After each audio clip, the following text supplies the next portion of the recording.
everyone. Thank you for joining us here today. We are so excited to have you. My name is Alyssa Hunt. I am the program director here at the Alice Paul Institute. Sorry for the confusion. We don't have sound in our introductory slideshow. It's just a slideshow. So there's nothing wrong with your computers to those of you who were confused. So today I just want to acknowledge a few things before we get started. The first is that while we are not physically at Paulsdale, home of the Alice Paul Institute today, Paulsdale and all of South Jersey sits on the traditional lands of the Lenni Lenape people, which they called Lenapehoking. Those people are still around today, the various branches of the Lenape tribe, although a lot of them moved west and north. There's a robust community in Oklahoma where I grew up as well, but they are still here. And we honor and acknowledge them and are very grateful to be able to share this physical space with them. I also want to bring to everyone's attention that we do have a code of conduct at all of our programs at API. We are so grateful you're here. We want to hear your questions and thoughts. At the end of the program, there will be a Q&A section. We invite you to drop your questions into the chat box or into the Q&A box, sorry. The chat box as well, we'd love for everyone to introduce themselves, tell us your name, where you're tuning in from. And please remember that the chat box is for questions, ideas, concerns that are relevant to the program today. If you have other thoughts or feedback you want to share with API, we will email a response form to all registrants after the program. And finally, API is dedicated to being a safe space for everyone. We take that responsibility very seriously, and as such, we do not tolerate any kind of harassment of any kind.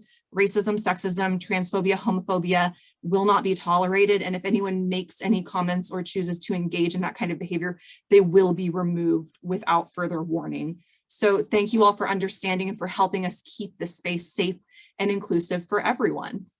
So today, I am so pleased to introduce to all of you Rosalind Rosenberg, who is the author of Jane Crow, The Life of Pauli Murray.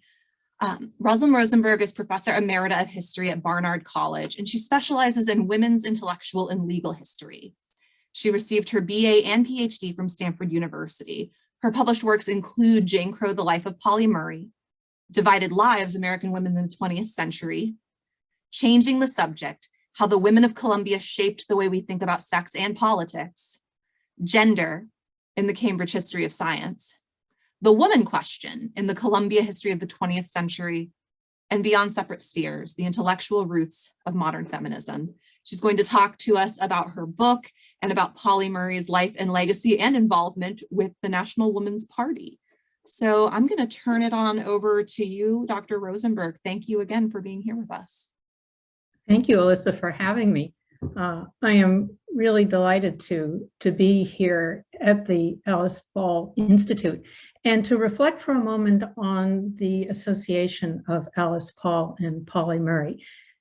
To my knowledge, Alice Paul and Pauli Murray never met, and why would they? Alice Paul was born to white privilege in the North in 1885. Pauli Murray was born a generation later to Black poverty in the Jim Crow South in 1910. But history brought the two of them together in the 1960s. And I'd like to spend the time today to talk about how that came about. To understand how unlikely it was that they would ever merge interests, it is important to understand that in the years after the Civil War, the civil rights movement and the women's movement, which had been united in the years before the Civil War, broke apart. And they broke apart over a battle on the passage of the 14th and 15th Amendments. When civil rights leaders like Frederick Douglass realized how difficult it was to get these amendments passed, he and other civil rights leaders chose to abandon the women's rights and to focus only on the black rights of the time. As he said at the time, quote, "It is the Negro's hour." Of course, what he really meant was, it is the Negro man's hour. And women's rights leaders were furious for decades after that. You can see the extent of that division in 1913, when Alice Paul organized a march on Washington, that was to support the suffrage movement and to try to persuade President Wilson, who was himself a Southerner, to join them in that support. And the fact was that in order to get the support of white Southern women in that march, Alice Paul decided to bar Black women leaders, including the legendary Ida B. Wells Barnett, from marching with the white leaders. That said, there was great bitterness among Black women for a long time after that because of this exclusion for what they thought should have been universal female suffrage. In 1913, Pauli Murray was just 3 years old. She was born to a mixed race family in Baltimore, Maryland, but orphaned at the age of 3. She went to live in Durham, North Carolina, with her maternal grandparents and her aunts who raised her. In fact, one of the aunts, Pauline Fitzgerald, adopted Pauli Murray as she was growing up. Can I get a slide change to the next one? Thank you. Okay, this is a picture taken in about 1913. On the left standing is Aunt Pauline. Seated next to her is Pauli, then aged 2, almost 3. Seated next to Pauli is her mother, Agnes, and then Agnes is surrounded by the other children. Agnes dies shortly thereafter of a cerebral hemorrhage, and her husband, Pauli's father, was committed to a mental hospital. And so Pauli was all alone, and that was why she was adopted by Aunt Pauline and raised in Durham, North Carolina. Pauli grew up during the very worst years of Jim Crow, a time when lynching, segregated schools, segregated graveyards characterized the South.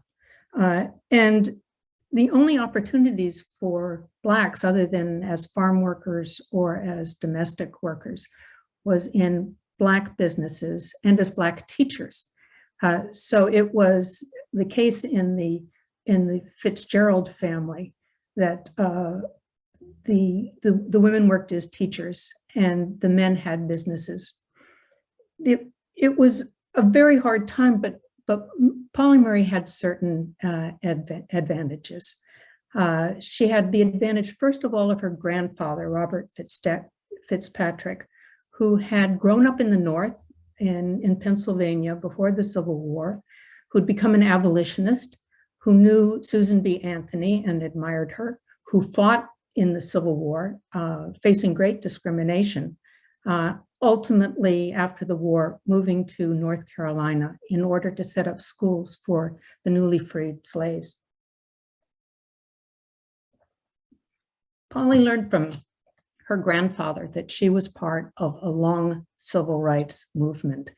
And that gave her a sense of history and of her place in history that I think was very important to her sense of self and esteem as she was growing up.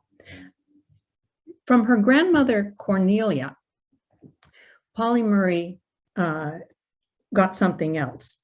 Cornelia had grown up as a slave in North Carolina, the product of a mixed race slave, and the brother of the slave's owner, who raped Pauli's grandmother.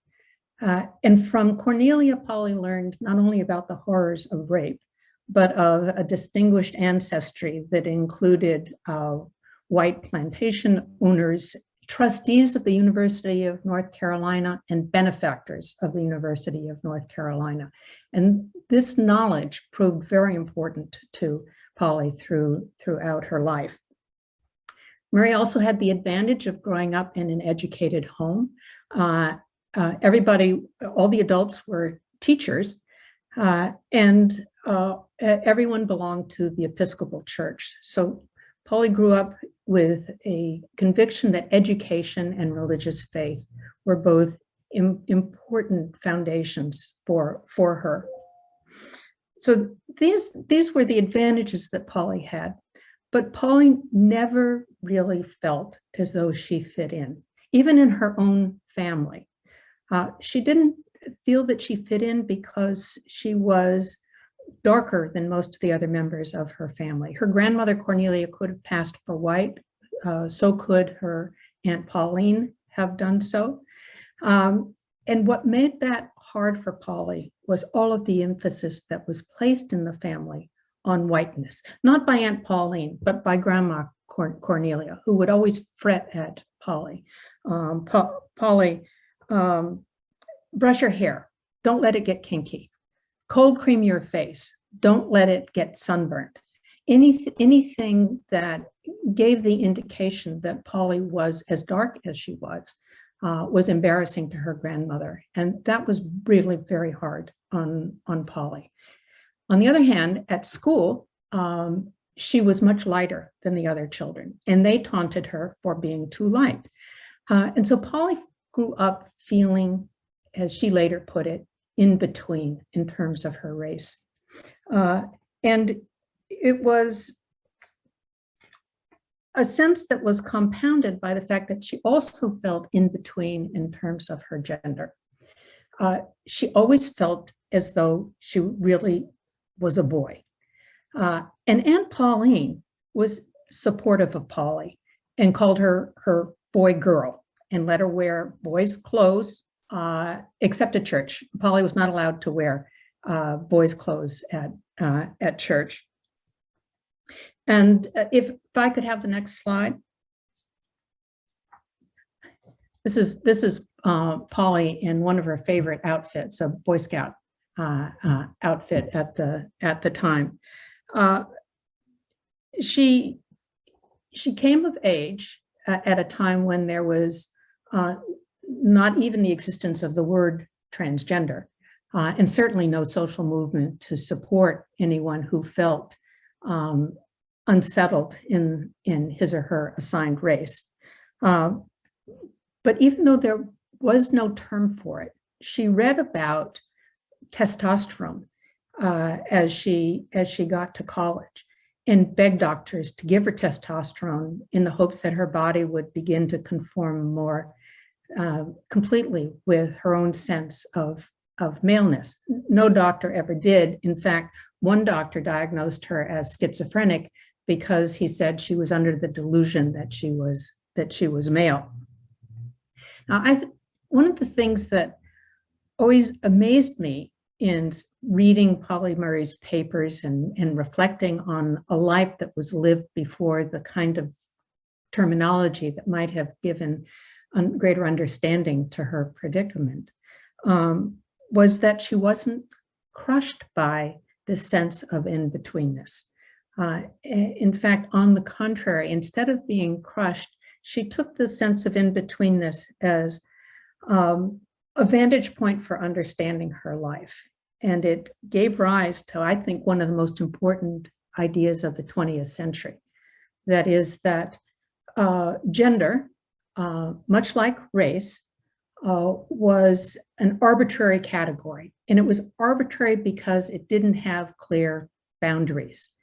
And because it didn't have clear boundaries and was arbitrary, this gave Pauli Murray the impetus to fight what she considered arbitrary categories, arbitrary laws, and to try to break down barriers that she saw as limiting herself and other people.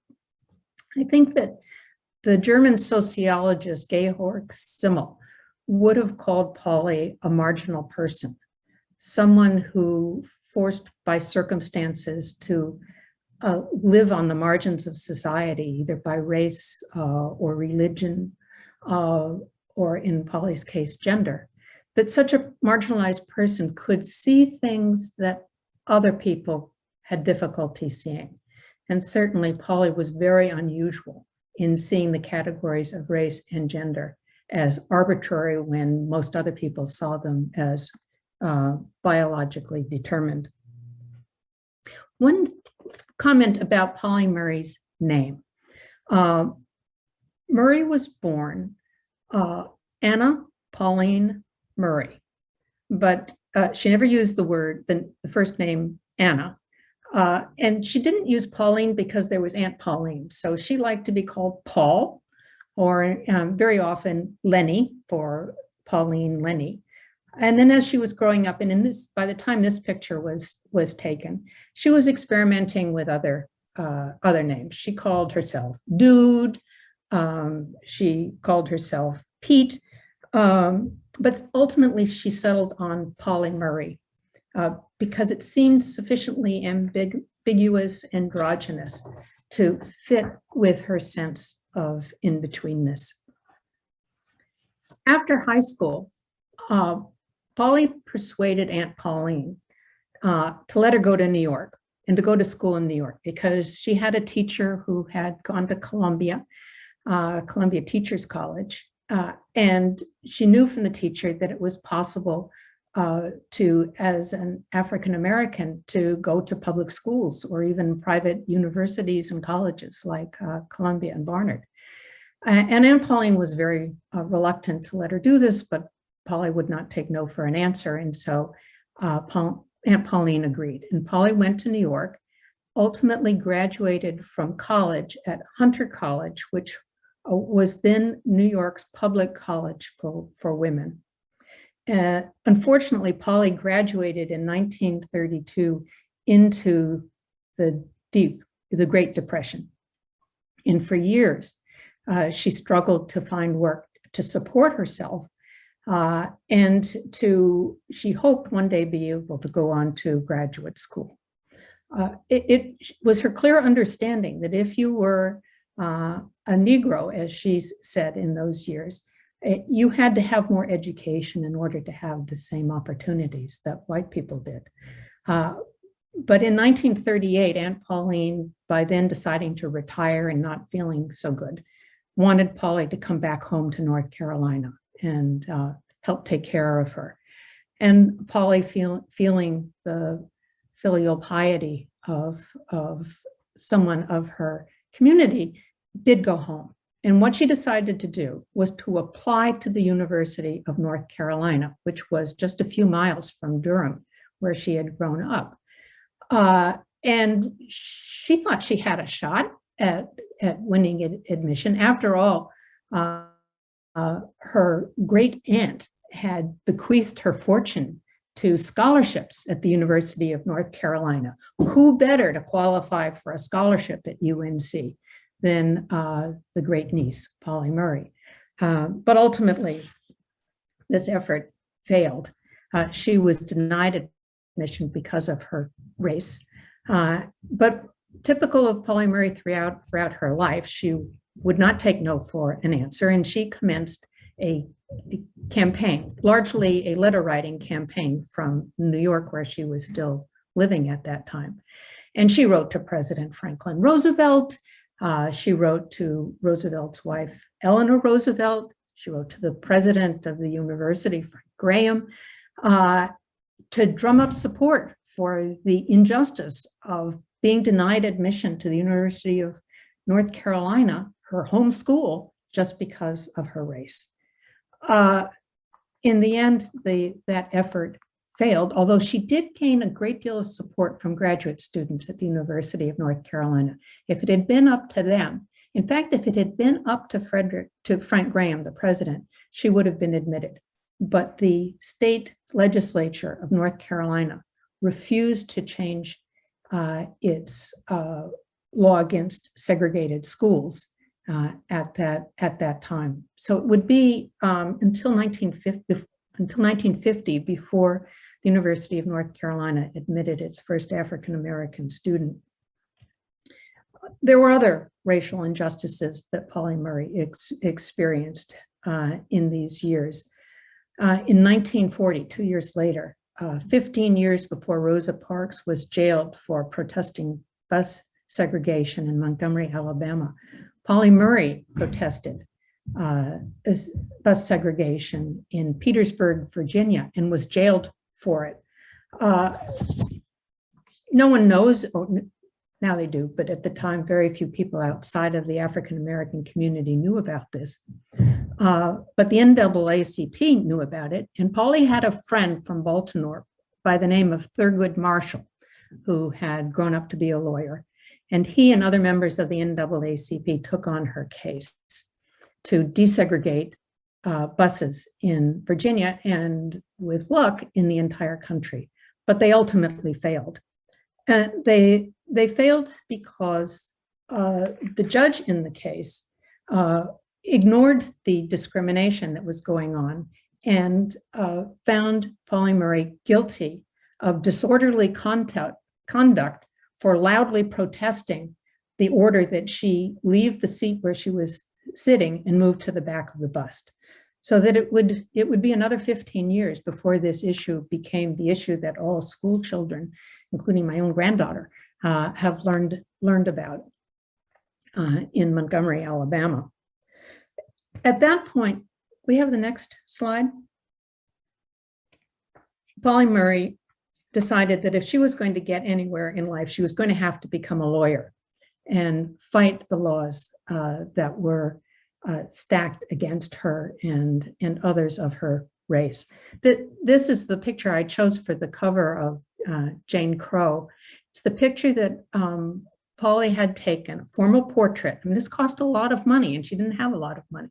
She took it for Aunt Pauline when she was admitted to Howard Law School with the help of her friend Thurgood Marshall. She wanted to go to Howard because she believed Howard would take her. It had been founded along with Howard University in the years after the Civil War by the radical Republicans in Congress at the time to provide educational opportunity for African Americans in the United States. And it became the leading training ground for civil rights lawyers in the 1930s and 40s.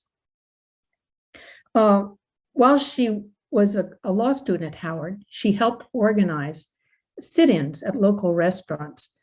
This was 17 years before civil rights workers conducted successful sit-ins around the country in the early 1960s. And Pauli and her colleagues were initially successful in integrating the restaurants of Washington, D.C., where Howard is located, but only initially, because there was a problem. And the problem was that Howard's funding was controlled by Congress, which had established the university in the first place. And Congress was controlled by segregationist Southerners. And the person most responsible for funding at Howard was Senator Theodore Bilbo of Mississippi. All Bilbo had to do was to go to President Mordecai Johnson at Howard and say, you make those kids stop this, or you're not going to have a university anymore because I'm going to cut off your funding. And poor Mordecai Johnson had to call the students in and put it to them simply. They had to stop or there would be no school for them to graduate from. And so that was what did it. The students were very upset, understandably, but they agreed. And it would be not until the 1950s, the segregated restaurants in Washington began to open up, but segregated restaurants in general did not desegregate it until the 1960s. Murray's experience at Howard was unhappy in another way.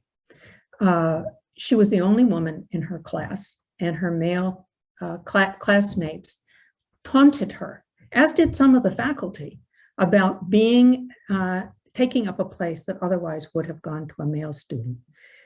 This was something that was probably the most upsetting experience that Pauli had experienced, because she could not understand why male students who had come to Howard to train as civil rights attorneys could not see the parallel between discrimination against them because they were Black and their discriminating against her because she was a woman.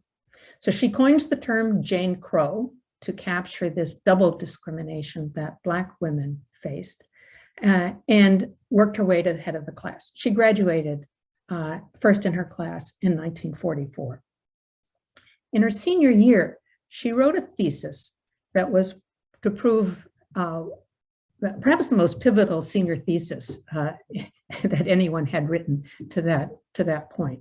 In it, she argued against the NAACP that it would be better to fight against segregation as a direct violation of the 14th Amendment. Now, at the time, civil rights lawyers like Thurgood Marshall were arguing, had accepted, or at least were willing to follow as a precedent, the Supreme Court's decision in Plessy versus Ferguson in 1896, which ruled that the states could set up separate facilities, be they trains or buses or schools, so long as the institutions set aside for African Americans were equal in funding and quality to those established for whites. And Murray said, equality is never going to be achieved this way. It's necessary to argue that segregation places a badge of inferiority on Black people, although she said Negroes, and that the only way to remove that badge was to remove segregation. She was in a class with Spotswood Robinson, who despaired of Pauli's being way too radical. He argued that this was an argument that was never going to fly before the Supreme Court. And he bet her $10 that the court would not see her way of reasoning for 25 years. But in fact, Pauli was able to persuade both Robinson and Thurgood Marshall of the merits of her approach. And Thurgood Marshall won the case of Brown versus Board of Education using Pauli Murray's argument in only 10 years in 1954. The argument was already developing in her head that if this argument would work in civil rights, it ought to work also in women's rights. And in 1962, she got a chance to advance this claim when Eleanor Roosevelt, who had become a close friend over the years, appointed her to John F. Kennedy's Presidential Commission on the Status of Women. And Eleanor Roosevelt asked Murray to see if she could resolve a disagreement among feminists that had been becoming worse and worse over the last 40 years.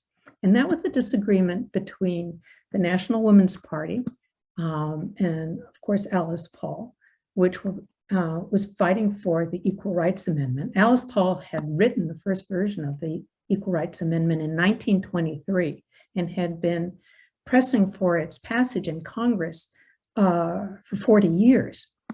And today it's hard to look back at that time and to see why Paul was having so much difficulty winning support for an amendment that to most of us seems like the most obvious thing in the world. But there was another branch of feminism that looked on equal rights as too extreme and as something that in amendment form could challenge what many women leaders viewed as one of the most important achievements they'd made in their lifetime, which was the passage of protective labor laws in states across the country. It's important to remember that this was a time when women were exploited terribly in businesses around the country, and protective labor laws were passed in order to ensure that women didn't have to work past a certain number of hours and that they would have a minimum wage. And they were worried that if the Equal Rights Amendment passed, that these protective labor laws would be struck down. And poor women in particular would be out of luck. Murray created a bridge. She was poor. She had worked in the 1930s in the most menial of positions. She understood what it was to be exploited by race and by gender. But she was also a lawyer, and she believed strongly in equal rights. And she saw a parallel between equal rights being demanded by civil rights leaders and the equal rights being demanded by women leaders. And this is what she did to try to bring the two sides of the women's movement together. She spoke to the Women's Party and said, you're forgetting how difficult it is to pass an amendment. I mean, you've been trying for 40 years, right? Without much success. And part of that is the structure of American politics. You have to persuade supermajorities of male-dominated legislatures in 38 states of this country to get an amendment passed. That's not likely to happen in our lifetime. Much better to adopt the same approach that has proved successful with the Supreme Court. Show the analogy between the discrimination based on race and the discrimination based on sex, and use the Equal Protection Clause of the 14th Amendment to grant rights to women. The success of that argument was shown in the President's Commission on the Status of Women in the final report, which accepted Murray's argument and set the ERA aside for the time being as a goal. Alice Paul and other members of the National Women's Party were understandably furious, but there wasn't much that they could do except to find another goal. And they found one immediately in a civil rights bill before Congress that had been languishing for some years because Southern Democrats, very conservative and opposed to equal rights racially, kept those bills bottled up in committee, or if they ever got out of committee, filibustered them to death on the Senate floor. But Alice Paul thought that the time might have come. John F. Kennedy was assassinated in November of 1963. And at that time, the civil rights movement had its best chance of winning legislation. Lyndon Baines Johnson became president and was in favor of passing a civil rights act that protected African Americans from voting discrimination, that ended segregation in public facilities, and if possible, brought equal employment rights as well. And Alice Paul, and really, since she was getting on in years, her lieutenants were the ones who pressed this in Congress. The original bill only addressed voting rights and public accommodations, but civil rights leaders pressed for the inclusion of what was called Title VII to prevent discrimination on the grounds of race in employment. And that's what Alice Paul saw as the target that should be turned to by the National Women's Party in order to gain protection for women, at least in the area of private employment, if not against state discrimination. They proceeded with what I think was a Machiavellian move. They talked to Howard Smith, who in the House of Representatives, he was the Virginia representative who was the head of the House Rules Committee. And they told him that if this law passed, then it would protect Black men, but that it was going to exclude white women, and that it was outrageous that this should be done. And therefore, they should support, Howard Smith should support, and Congress should support the inclusion of sex as another category of illegal discrimination under Title VII. Well, Howard Smith thought that this was a brilliant idea because best case scenario, adding sex to Title VII would lead to the failure of the Civil Rights Act to pass at all. But even if it did pass, it would be popular among employers because most employers didn't like protective labor laws for women because it ate into their profit margins. Because they could only hire women for a certain number of hours, they had to pay them a minimum wage. If protective labor laws fell because of Title VII's inclusion of sex, that meant that they would have a much freer hand in hiring and in deciding what to pay women workers. This point was not lost on Democrats in Congress. The act did pass, the Civil Rights Bill did pass the House and went to the Senate, where Everett Dirksen, who was a Democrat from Illinois, immediately struck sex for the very reasons that Howard Smith liked the idea of the inclusion of sex. And at that point, Pauli Murray sat down and she wrote a memo. And the memo made the case that in order for civil rights to be complete, it had to include women as well as men, and it had to include them specifically by outlawing discrimination in private employment, not only on the basis of race, but on the basis of sex as well. And she eventually, with the help of other women's rights leaders, made the case. Dirksen put sex back in Title VII. With a lot of trouble, the bill did pass the House and the Senate, and Lyndon Baines Johnson signed it in July of 1964. In fact, July 4th, 1964. The next year, Pauli Murray, with the help of a friend, Mary Eastwood, published an article called Jane Crow and the Law, which was basically her memo to Congress for passage of Title VII.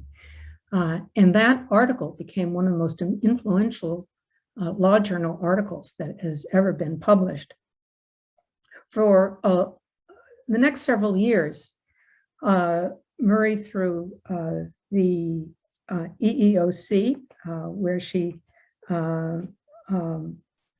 met Sonia Pressman Fuentes, who I hope is here with us today, and through efforts at the federal court level, she tried to make the 14th Amendment strategy work for women. But again and again, efforts fail until, and if you could get the next slide. Oh, I'm sorry, I meant to have this before. This is Pauli Murray with Eleanor Roosevelt in 1962, shortly before Eleanor Roosevelt's death. Something that Murray took very hard, in fact, dedicated her work on the President's Commission on the Status of Women to Eleanor Roosevelt. The next slide, please. Here she is with Pauli Murray's on the left. Esther Peterson of the President's Commission on the Status of Women is on the right. Next slide. Here is a young Ruth Bader Ginsburg who read Pauli Murray's law review article, Jane Crow and the Law, and saw in it the possibility for going to the Supreme Court and winning a case under the 14th Amendment. And Ruth Bader Ginsburg did that in 1971 in a case called Reed v. Reed in Idaho, which had a law that barred women from serving as executors of estates. And Ruth Bader Ginsburg was able to argue successfully before the Supreme Court that this was an arbitrary law. And for the first time, the Supreme Court ruled that the Equal Protection Clause of the 14th Amendment applied to gender discrimination. That accomplishment would have been enough for most people. But Pauli Murray, who was by then a tenured professor at Brandeis University, took another step.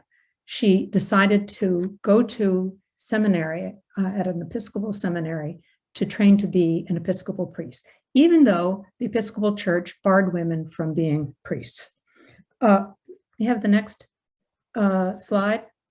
Here she is in early 1977, being ordained in the National Cathedral in Washington as the first Black female Episcopal priest. Could we have the next slide? This is going back actually to 1965. Whoops, one more. No, back. Got it. Thank you. This is Pauli Murray in 1965 as she graduated with a doctorate from the Yale Law School. And I wanted to say another word about pronouns. To my knowledge, Murray never asked to be called he or to use male pronouns, but she worked with what was culturally available to her. And that was winning a doctorate and being able to ask people from that day forward, please never again to refer to her as Miss Murray, but rather to call her Dr. Murray. And since only 1% of all lawyers were women at the time, to be called Dr. Murray was essentially being called Mr. Murray. And then if the next slide, please, which is a picture of Murray after she becomes ordained in the Episcopal Church, sitting at a desk. When she became a priest, the question that her friends all asked, well, what are we going to tell you now? And she hemmed and she hawed, and she said finally, well, I'd like you to call me the Reverend Dr. Murray. And you really shouldn't call me father, but please do not call me mother. So that was the way she dealt with the issue of nomenclature at a time when it was not yet culturally possible to talk about pronouns as we do today. Can I have the last slide, please? This is a picture in 1978 when Pauli Murray had joined the National Women's Party. She's here at a National Women's Party conference wearing the colors of the suffrage movement, white with the purple and gold, and wearing her clerical collar. As a seminarian priest, a member of the National Women's Party, Pauli Murray continued to her lifelong quest for equality, not just for on racial terms, not just for women, but for homosexuals and transgender people. But she never used those terms publicly, and she was always private about her own personal life. In 1977, Alice Paul died at the age of 92. At the age of 74, Pauli Murray died in 1985. Together, I think that Murray and Paul demonstrated something that is sadly very difficult today and rare, and that is that people from different political backgrounds can talk across party lines and do things that are really significant for American society. And although neither one of them is particularly well known to the general public, both of them working together managed to do what I think was the most important thing in the 20th century, was to create the legal foundation for greater equality and inclusiveness for everyone in America. So thank you very much. I'd be happy to take any questions you have. Thank you so much, Rosalind. That was incredible. Just really such a good presentation. And I've read the book and I still feel like I learned a lot of things through that. So we do have a couple questions. There's, let's look what's in our Q&A. Well, you addressed about Pauli Murray and the ERA and why some women were against it. I think labor feminism is often really overlooked. You know, we don't talk about labor a lot in our country. And the labor feminists are so important and took such a different approach than what we think of as like the second wave women. I'd like to add one thing to that, and that is in the early 60s, the labor movement was at the peak of its power, but it was a labor movement that was dominated almost exclusively by men. And so it's very hard for us today to see why anyone would support protective labor laws for women. It seems so demeaning. But the labor movement was not available to the labor women at the time. And so sometimes it's difficult to put ourselves in the shoes of those who lived in a very different time.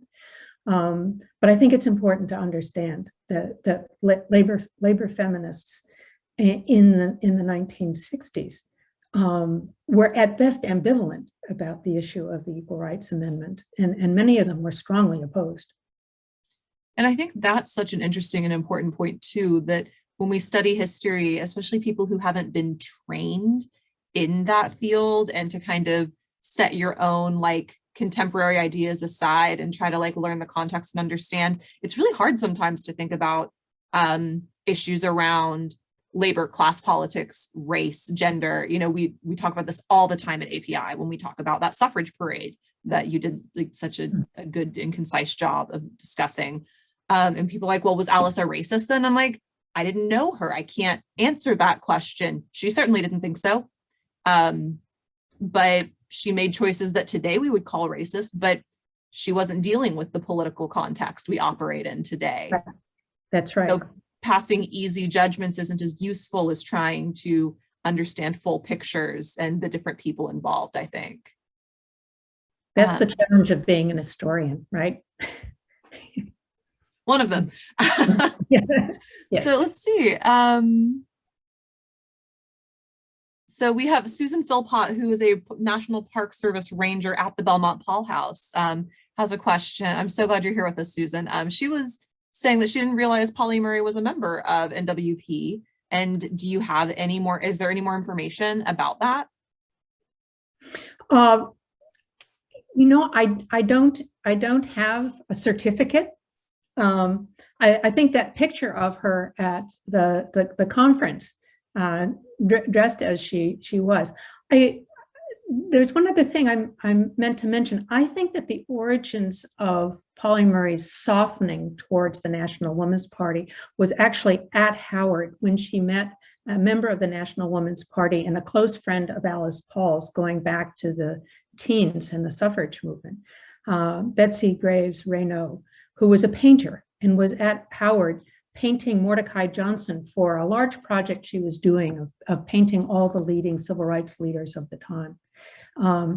And she introduced Pauli Murray to the National Woman's Party and talked about the fact that, you know, Pauli Murray wasn't the only person who went to jail for her beliefs, that she herself had been jailed in 1917 with other suffrage leaders, and that it was important to fight for equality wherever one could. And although Pauli Murray, I don't think, embraced the National Women's Party until the 1970s, certainly the seed was planted in the 1940s when she was up against so much discrimination against her because she was a woman. And I think we do like to lionize figures from history, and you know, certain people get all the credit for movements, like Rosa Parks. You were just talking about the sitting on the bus, and Rosa Parks getting that credit. Claudette Colvin is another person who we don't often hear about. Another huge person I'm a fan of is Bayard Rustin, who a lot of people don't know of, just kind of invisible civil rights like lions who, because of another close friend of Pauli Murray's from the early 1940s. They worked very closely together, and Murray was furious with Bayard Rustin, who organized the 1963 March on Washington, for not giving women a public speaking role there. Martin Luther King Jr., he gets to talk, but the women are shut out, and she was angry. And Bayard Rustin doesn't get a lot of credit because of his open homosexuality. Exactly. So speaking of big, historical lions from American history, a couple people have been asking about Betty Friedan and Pauli Murray's involvement in Now. Well, Pauli Murray and Betty Friedan were leaders in the creation of Now. In fact, Betty Friedan first learned of Pauli Murray when Murray gave a talk. Actually, she was debating Franklin Roosevelt Jr., who was then the commissioner at the EEOC, about the failure of the EEOC to press cases against sex discrimination as strongly as cases against race discrimination. The story was carried in the New York Times. Betty Friedan reads the story, calls up Pauli Murray, and they start talking to one another. And Pauli Murray says, this women's movement isn't going to go anywhere until it gets an NAACP for women. And that leads to the founding of Now, which Murray was very excited about in the beginning. But by the second year, in 1967, she really withdraws from consideration for the board because she sees the ERA being taken over by white professional feminists who are tone deaf to the pleas of working class women, especially working class Black women. Did it also have to do with Friedan's stance on the Lavender Menace and Friedan's stance on homosexuality? Weirdly, no. And because and this is one of the aspects of Murray's life that's, I think, most difficult to understand today. The love of her life was another woman. They certainly would have been married. But Murray actually agreed with Friedan and wrote so in a letter that for Now to be focused on the rights of lesbians was going to be self-defeating. That it was this. I mean, she was doing to younger feminists what she had done to Spotswood Robinson. Spotswood Robinson said, no, you're too radical, you're going to destroy the whole civil rights movement with your radical thinking. And she was saying to younger women in Now who were pressing for a focus on discrimination against homosexuals, to say, no, it's too radical, we're going to lose the campaign for equal rights for women if you make it equal rights for homosexuals. So, sometimes our lions have feet of clay, right? Well, as I tell, I tell the teen girls, and we have kind of like a teen feminist club at API that I have the privilege to work with. And as I tell them whenever we talk about this history, we don't know what would have happened if Alice had let women of color march in the parade, if Now had let women who had, alternative sexualities or gender identities. We know what happened because they didn't. Mm-hmm. Yeah. Mm-hmm. But again, very good point. Yes. So to take a totally different direction, but we have a few questions talking about memorials and honors, and I guess I'm just going to lump them together as we're coming short up on time. But there was a question if the Brown v. Board of Education historic site in Kansas mentions Pauli Murray and its commemoration of Thurgood Marshall. I don't know. I don't know either. But I guess Yale University recently renamed one of its colleges. It didn't rename a college. There were two new colleges. One was named for Benjamin Franklin, and the other was named for Pauli Murray, because Pauli Murray had been the first African-American to earn a doctorate in law at Yale. Oh, wow. And because the historians at Yale, I'm sure, pressed the issue. And then can you talk about the Pauli Murray house a little bit?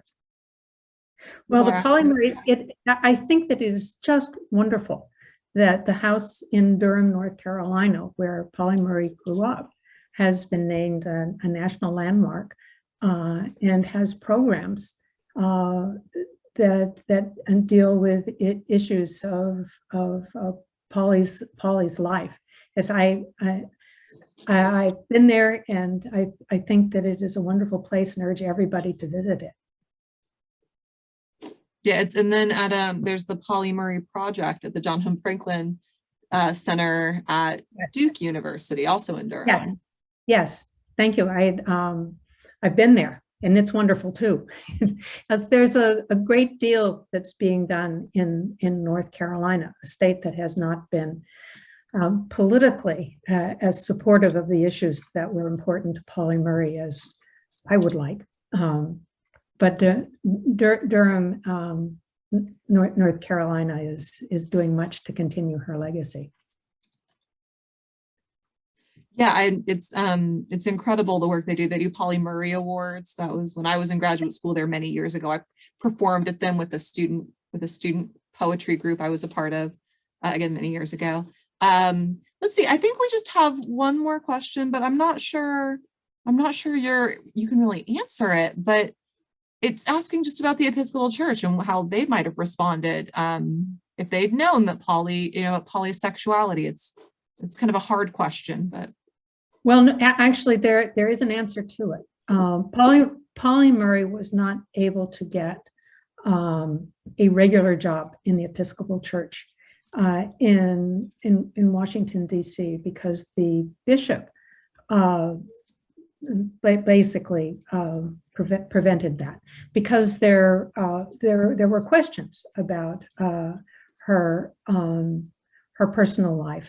And there is a letter in Pauli Murray's papers that she never sent to the bishop that castigates him for his actions and asks him what he understands of gender identity, what he understands of homosexuality, transsexuality, or other issues. And she was furious. She was furious, but there was also a letter in the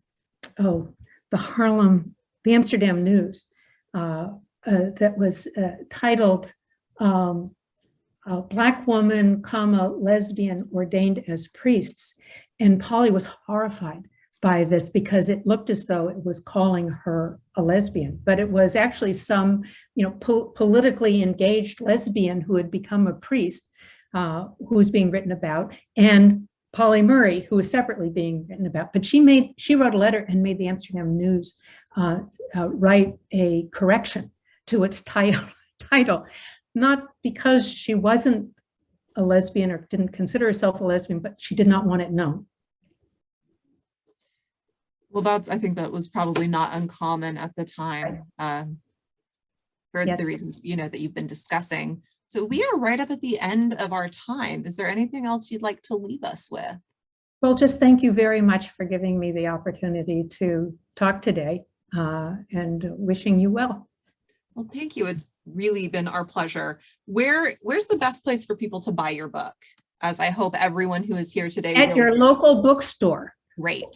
Or bookshop.org is a great website alternative to Amazon. If you don't have a good local bookstore, they will donate money to indie bookstores and source their books from them.